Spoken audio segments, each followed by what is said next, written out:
Hey everybody, this is Rykard here again, and today I'm going to bring you what I'm going to call my first episode of a Pokemon grab bag type thing, where basically I'm just going to show you a bunch of random sets that I may have come up with in bulk. They range from good to extremely silly to extremely gimmicky or just plain weird. I think it's just a pretty cool way of showcasing a lot of the stuff that I come up with, and since the majority of what has been on my channel is kind of like educational Pokemon related type things, I figured this would be a cool way to try and get your creative juices going when it comes to making Pokemon sets and things like that. So we got a bunch of 6 guys right here, as you can see in the top, and we're going to start off with this Aerodactyl that I made a while back. And now I originally made this as a way to kind of check a lot of things in the OU tier. Aerodactyl is one of my favorite Pokemon. It's so fast, it's so good, I just love it. But it isn't seen as kind of like a really, really powerful Pokemon this generation just because there's a lot of other things that are really good. But this set was basically made to take advantage of the fact that it is ridiculously fast and got a really good boost this generation in the form of Hone Claws. And now Hone Claws is amazing on Aerodactyl because, first of all, it boosts its attack, which it has been unable to do before. And it also gives an accuracy boost to its most powerful stab move, which is Stone Edge. So that, first of all, that those two in combination with each other are pretty freaking awesome. And on top of that, Aerodactyl actually has access to a lot of pretty interesting special moves, and I can show you guys down here. Because it's from Gen 1, it kind of learns a lot of random stuff, like, as you can see, Fire Blast, Flamethrower, Heat Wave, and all that kind of stuff.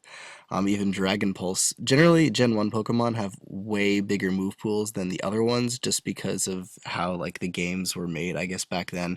So, like, a lot of things that it can learn can be kind of surprising, maybe, to you that don't know. But Hone Claws also works out well because it'll boost the accuracy of Fire Blast.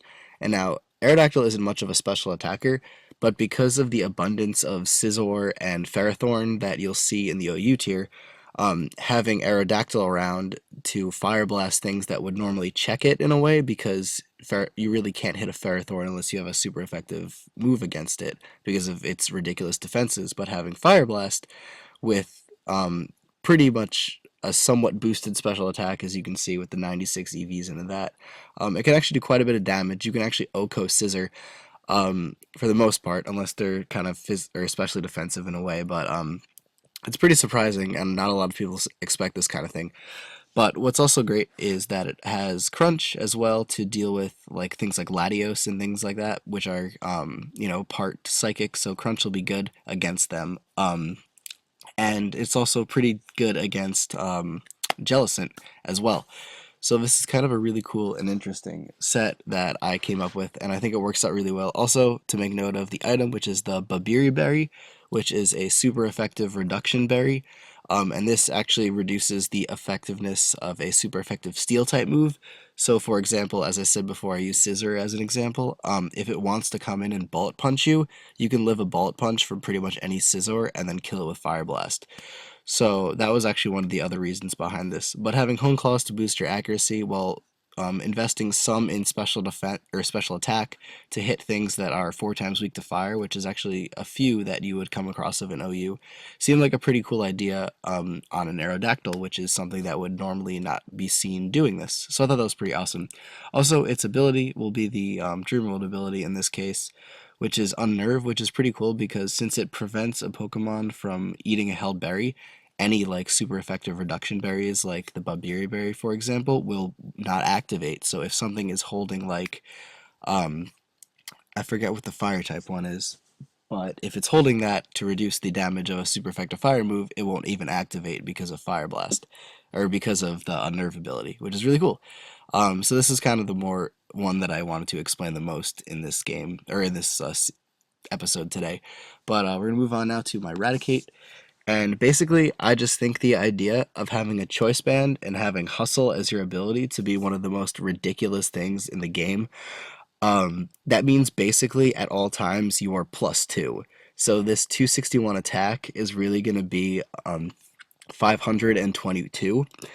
So that's actually pretty freaking awesome and makes Raticate like seem ridiculously powerful. You can do the same thing with any other Pokemon that learns Hustle. Probably the other most notable one would be Durant, which I've actually used this with Durant too, and it's actually pretty funny when you do that because having a +2 Iron Head at all times is pretty ridiculous. But I figured Raticate actually worked the best, and that's why I wanted to show you this because it has access to U-turn. So if it is in an unfavorable matchup, you can still switch out. You do have the lowered accuracy. Basically, all of these moves have 80% accuracy with the Hustle ability, but being at +2 at all times with pretty good speed, Raticate's pretty quick Pokemon, and ridiculous attack because of the Choice Band and Hustle, you'll be doing a lot of damage with these four moves right here. And you can also scout with U-turn, and I thought this was actually pretty sweet. I wanted to use this for a while. I haven't really invested too much time into like, figuring out how it could be best used, but I thought it was pretty interesting and something I really wanted to show you guys. It can also learn Crunch. I don't know if you would want to put that on here. I think that's like its best. Those are the three most interesting attack moves that it gets. Let me just check really quick. Yeah, you could put maybe Crunch, right? Crunch is there? Yeah, okay. Yeah, so I think this type coverage is the coolest though.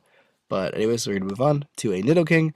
Now, normally people run special Nidokings because they are superior to a physical one, but I just wanted to show you guys what a physical set might look like for Nidoking. With the sheer force ability, obviously it boosts the power of moves that have a secondary effect. And with a life orb, you actually don't take any life orb recoil while still boosting your attack and getting the sheer force boost with your ability.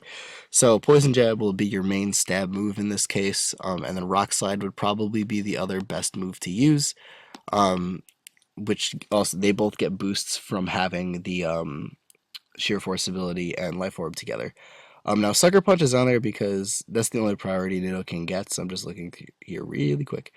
And then Earthquake, obviously, as your most powerful ground type stab move. You could go with something like Bulldoze, but it's only 60 base power. Even though you don't take recoil from it and it's boosted by sheer force, it's still not as powerful with or as Earthquake.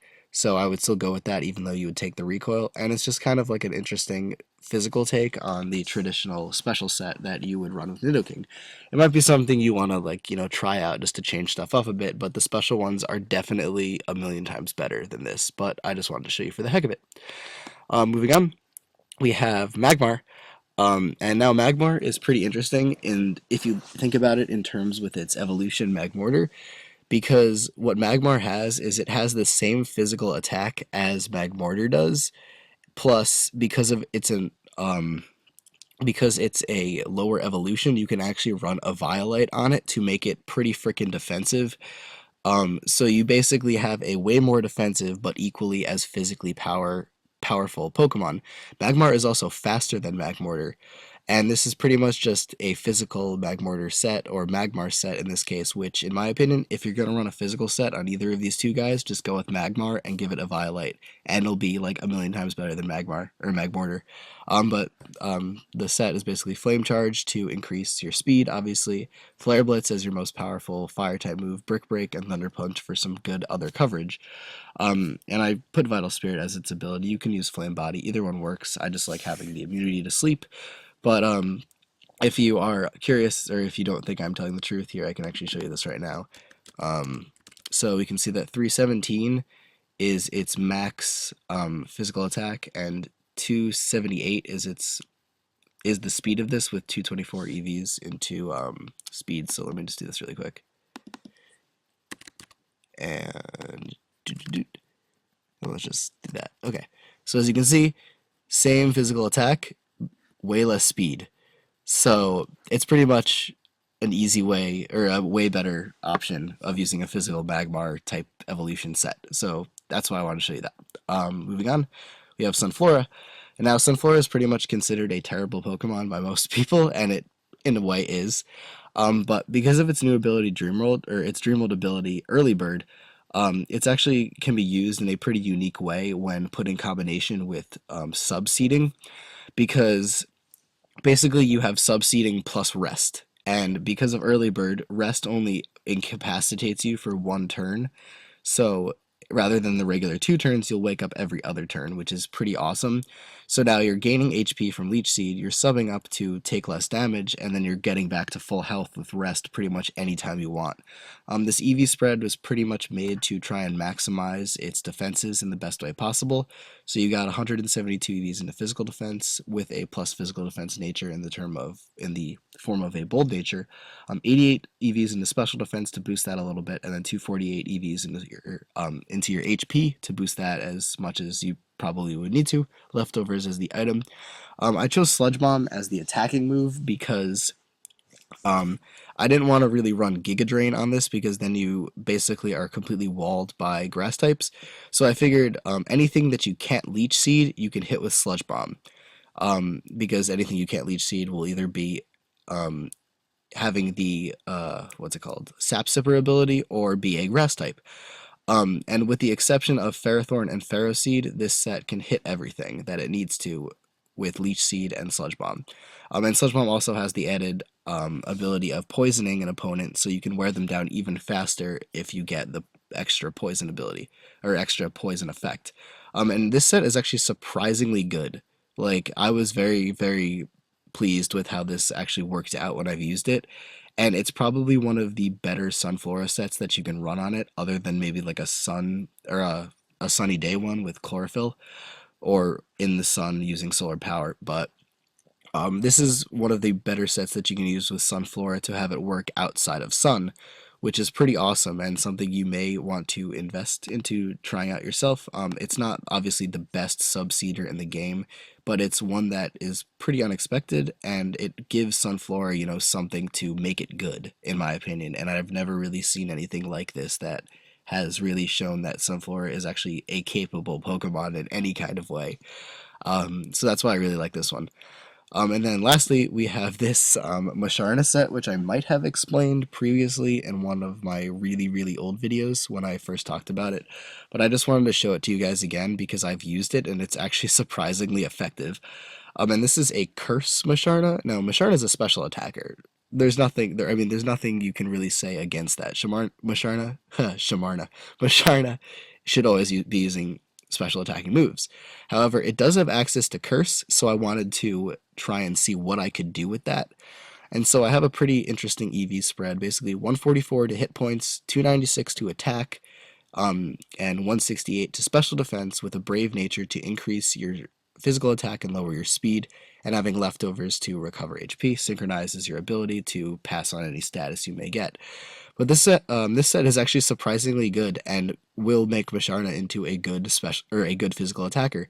It has terrible speed, so Gyro Ball will be insanely powerful, especially after a couple of curses.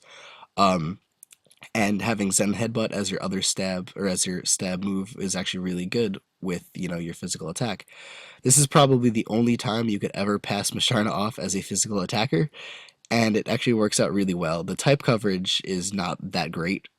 Psychic and Steel is really bad type coverage in my opinion, but it still, can do the job and be kind of like a silly thing you might want to try out. Moonlight's there obviously to restore HP as well as you're trying to curse up and gain more defense. And this set is actually just hilarious to use, and I think it's really funny when it works. So I wanted to show it to you guys again in case you might have missed that back on like the really old videos that I made. And I might have changed up the EV spread a bit, but yeah, I really like this and I think it's really funny. So that is pretty much it for your first episode of my little grab bag type thing. I plan on doing a bunch more of these because I have a ton of random things sitting in the boxes up here that I think are just funny and might want to show you guys if you're interested in seeing. But that's pretty much it. So take care as always, and goodbye.